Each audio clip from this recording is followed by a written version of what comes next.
Hello, good morning. Today is exactly 25 years since we embarked on a street march in Accra dubbed Kumepreko. It's always been called historic, not because nobody had marched in Ghana before, but it turned out to be the biggest mass demonstration ever seen in Ghana. And until 2 weeks later, when a similar march in Kumasi gathered 5 times the number that Accra had, it was indeed very historic that so many Ghanaians had turned out to express their misfeeling and disgust with the governance of the day. Let me give you a little background to Kumepreko, because there's quite a number of wrong impressions about Kumepreko. First of all, Kumepreko was not a demonstration against VAT as a taxation principle, as many people have sought to portray. Kumepreko was a demonstration against a series of tax increases which had led to substantial increases in the cost of living and the price of commodities. It just so happened that the latest increase which the government sought to put on poor Ghanaians was a VAT, which, by the admission of the Minister of Finance at the time, put up retail prices by between 30 to 50%. These price rises were happening at a time when the Fourth Republic had no formal opposition in Parliament, because the new Patriotic Party, the main opposition party, had decided after the defeat in the presidential elections to boycott the parliamentary elections and to write a stolen verdict. So, as we went into the Fourth Republic, in the first parliament of the Fourth Republic, there was absolutely no formal opposition. So it is important that whatever opposition to the governance of the NDC was to be manifested, it had to be done outside of Parliament and through mass actions, the effect of which would tell on government depending on how successful we managed to do that. So that was Kumepreko, 100,000 people marching the streets of Accra. Unfortunately, that historic occasion was marred by the death of 4 totally innocent Ghanaians, including a 14-year-old schoolboy who was simply standing by the roadside to observe what was going on. Those responsible for these actions were named in the police situational report, and a lot of them, in fact almost all of them, were clothed in T-shirts supposedly representing the Association of Committees for the Defense of the Revolution. But from the police report, quite a few of these were members of the national security apparatus of the Rawlings regime. These 4 innocent Ghanaians that were killed were very much an upsetting episode for the organizers of the marches and millions of Ghanaians who were rather pleased with the outcome of the demonstration.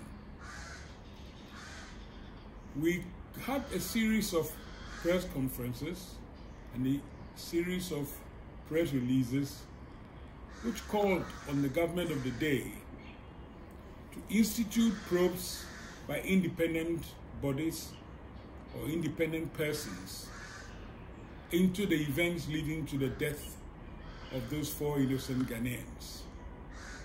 And in fact, in one of the most inspiring press statements we issued, entitled "Find the Killers," we laid out a plan for not only to get an independent commission, but also to punish those who had caused so much havoc and melee to 4 innocent Ghanaians. We also called on the government of the day to institute memorial funds and memorial plaques in the memory of the fallen heroes of the historic Kumepreko march. Because that march had been preceded by attempts in the Fourth Republic, firstly by women supporters of the NPP, latterly by those protesting the Radio Eye and its ramifications, and other marches which had all been attacked by thugs. And in fact, I remember in a march the previous December of 1994,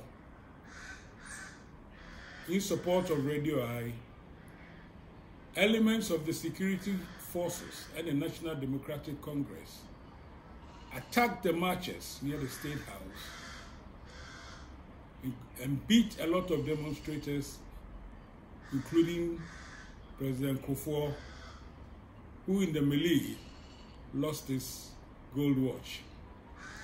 So Kumepreko was a march that showed that Ghanaians were prepared to march for their rights and freedoms, and that no government was going to stop what the Constitution allowed for. Up to this day, the Kumepreko marches in all the 10 regional capitals at the time remain the biggest demonstrations, public demonstrations ever organized in Ghana, not just the Fourth Republic, but the whole of Ghana. And many of the demands we made were pronounced by our spokesman of the time, of the Alliance for Change, who happened to be called Nana Akufo-Addo. These demands expressed are discussed with the actions of government and the need to find justice for the people who had been so wronged. So it was a great delight that 21 years later, our spokesman was inaugurated as the President of Ghana.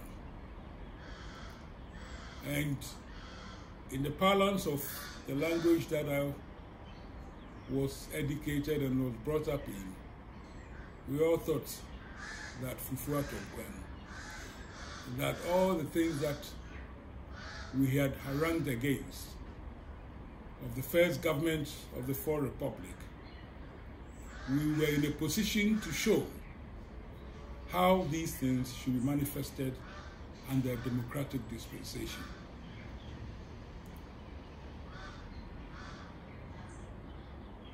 Today, as we celebrate the 25th anniversary, the memorial that we asked that government establishes in the memory of the fallen heroes has not materialized. And we are in the 4th year of the government of Nana Akufo-Addo.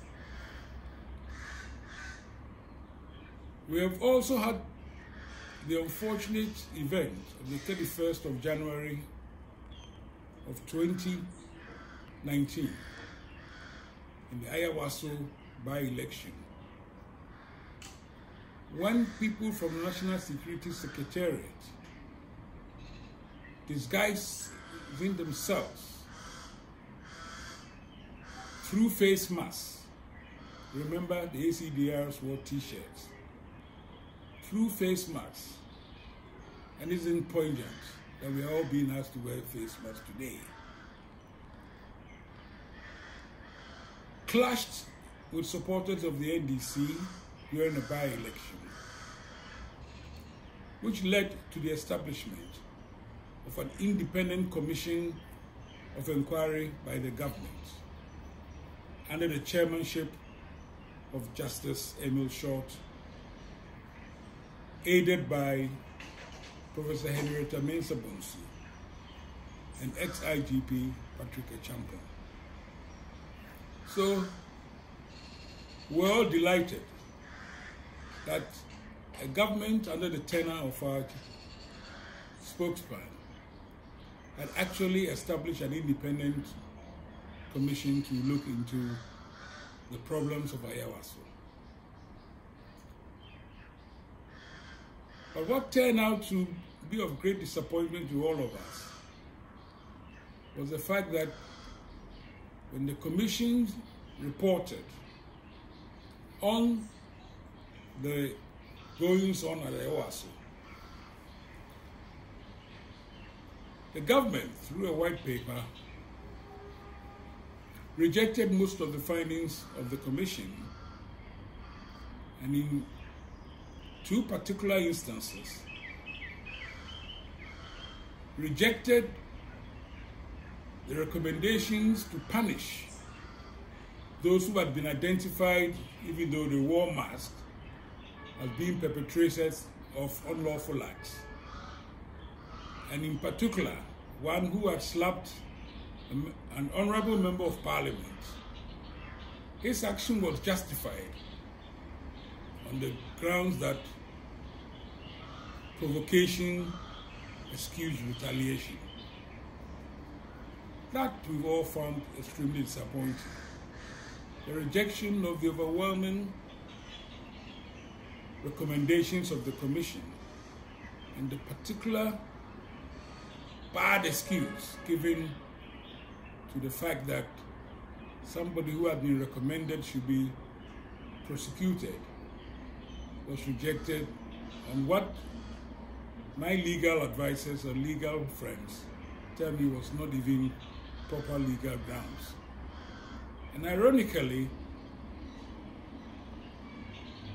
our spokesman and currently President of Ghana had cast his reputation mainly as a champion of human rights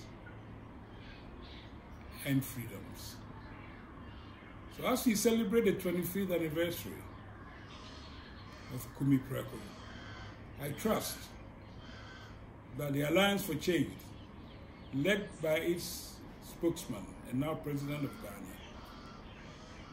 will reflect and do right by those 4 gallant Ghanaians who were mauled down on the day by the members of the National Security Council, and that the President of Ghana would rethink the government's rejection of the Short Commission's report and enact the necessary changes that will support the independent and free Republic of Ghana that we are trying to promote.